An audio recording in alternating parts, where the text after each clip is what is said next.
আর যে সরকার আল্লাহর আইনকে মানবে না এমন কিছু প্রধানমন্ত্রী আমরা মানি না।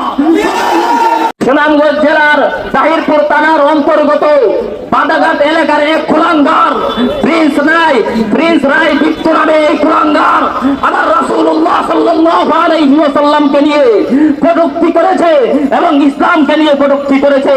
আমরা বলতে চাই প্রশাসন বাইরে তাকে গ্রেফতার করেছেন ভালো কথা, সাথে সাথে তাকে জাতির সম্মুখে ফাঁসির কাস্টে ঝুলাতে হবে, ফাঁসির কাস্টে ঝুলাতে হবে। এই বাংলার জমিন শাহজালাল মুজাল্লাদি আহমেদের জমিন, এই বাংলার জমিন 95% মুসলমানের জমিন। এই জমিনে নবীজিকে কটূক্তি করে কোন নাস্তিক বলগার, কোন কুলাঙ্গার বাঁচতে পারবে না, বাঁচতে পারবে না। আমরা বলতে চাই অতি সত্বর এই কুলাঙ্গার প্রিন্স রায় দীপ্তকে জাতির সম্মুখে হত্যা করতে হবে।